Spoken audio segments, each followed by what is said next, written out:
রাজধানীর যাত্রাবাড়ির কাজলায় বহুতল ভবনে লাগা আগুন প্রায় ১.৫ ঘন্টার চেষ্টায় নিয়ন্ত্রণে এনেছে ফায়ার সার্ভিস।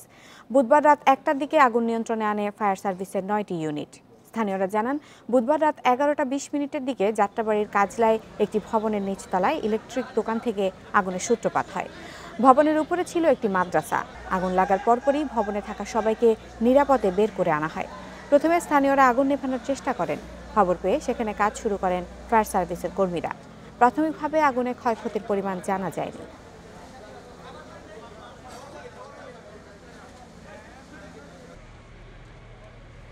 ফায়ার সার্ভিস অনেক কষ্ট করেছে, এখানে এলাকাবাসী অনেক কষ্ট করেছেন।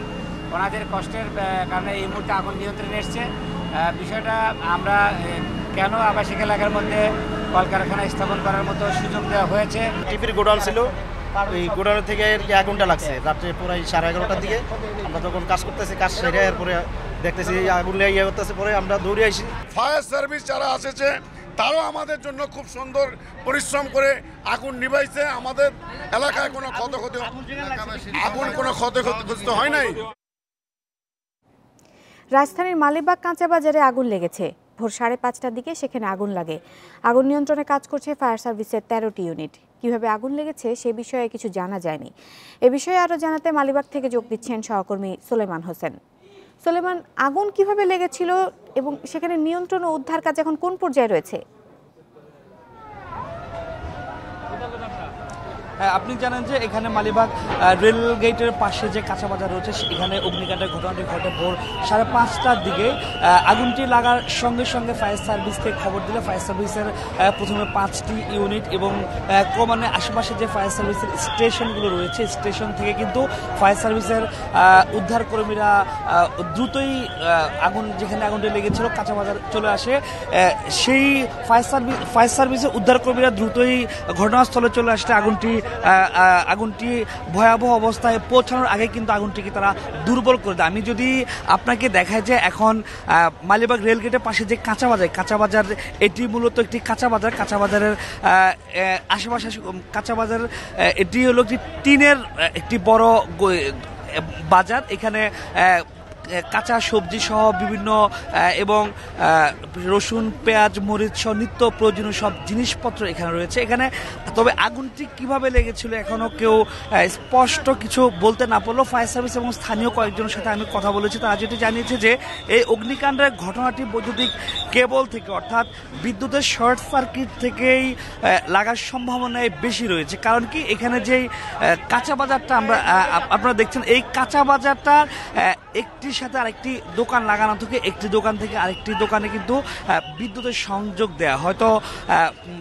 বিদ্যুতের কোনো একটি তার লিকেজ ছিল, সেই লিকেজ থেকে শর্ট সার্কিট থেকে বিদ্যুতের উৎস এখানে হতে পারে। আমি এখানে এসে যেটি জানতে পেরেছি কয়েকজনের সাথে কথা বলে ফায়ার সার্ভিসের উদ্ধারকর্মীরা কিন্তু এখানে দ্রুতই ঘটনাস্থলে আসে।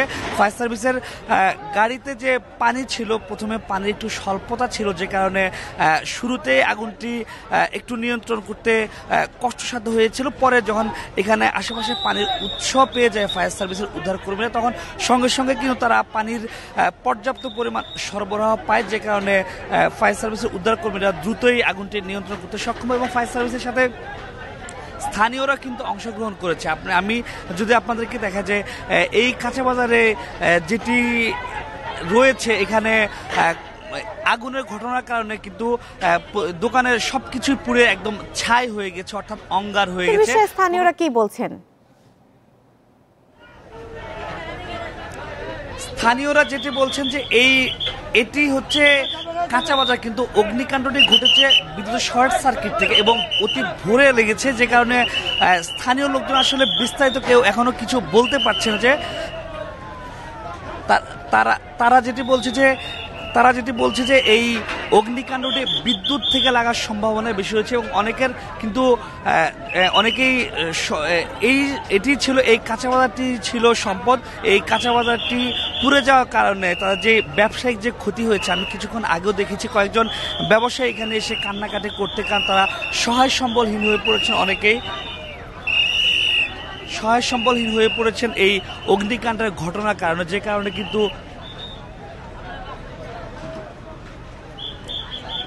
যেখানে আমি যদি এখন কয়েকজনের সাথে কথা বলে এখানকার যারা স্থানীয় ছিল তাদের কাছ থেকে এই অগ্নিকাণ্ডের ঘটনা সম্পর্কে জানতে চাই। আগুনটি কিভাবে লেগেছিল? আগুনটি আমি সকাল ভোরে শুয়ে রয়েছি আমার খালাতো ভাইয়ের দোকানের জায়গায়, ঠিক আছে। আমার খালাতো ভাই আমার ফোন দিছে 5টার দিক দিয়ে ফোন দিয়েছে যে ভাই আমার শেষ, আমার বাসা। আমি দৌড়ে দিয়ে অল্প কয়েকজন লোক আগুন পুরো তুমি ছড়াই না, ঠিক আছে। আমি কতটা মোবাইলে ভিডিও করে রাখছি সেটা সে লিখতেছে, ঠিক আছে। তারপর আমরা চেষ্টা করছি নিয়ন্ত্রণ করার জন্য, আল্লাহ এই পর্যন্ত করছে। এখানে কি ধরনের দোকান ছিল?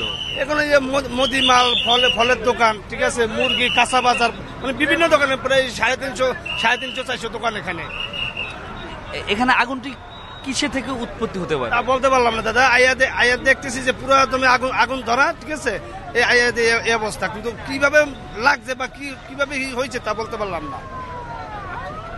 এর আগে এখানে কোনো আগুনের ঘটনা ছিল? এর আগে প্রথমে আগুন ধরছে হলো ওই কর্নার থেকে শুরু হয়েছে, আস্তে আস্তে এদিকে পেয়ে গেছে, মানে অনেক জিনিস নষ্ট হয়েছে আর কি।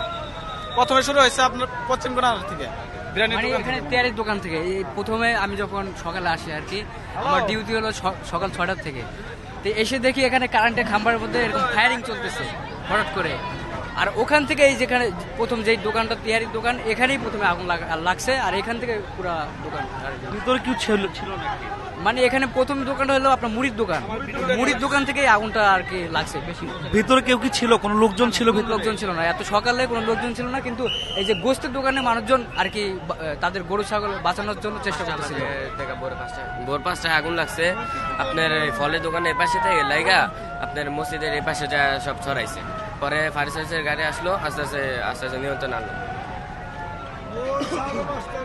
হ্যাঁ, আমি যেটি স্থানীয়দের কাছ থেকে শুনলাম যে এখানে ভোরে অগ্নিকাণ্ডের এই ঘটনাটি ঘটেছিল এবং এখানে মুড়ির দোকান ছিল এবং শুকনো নিত্য প্রয়োজনীয় জিনিসপত্রের দোকান ছিল, যে কারণে প্রথমে আগুনের তীব্রতাটা একটু বেশি থাকলেও ফায়ার সার্ভিসের উদ্ধার কর্মীরা যখন এসে পৌঁছায় তখন তারা আগুনটিকে দুর্বল করতে সক্ষম হয়, যে কারণে আগুনটি আর ভয়াবহ রূপ নিতে পারেনি।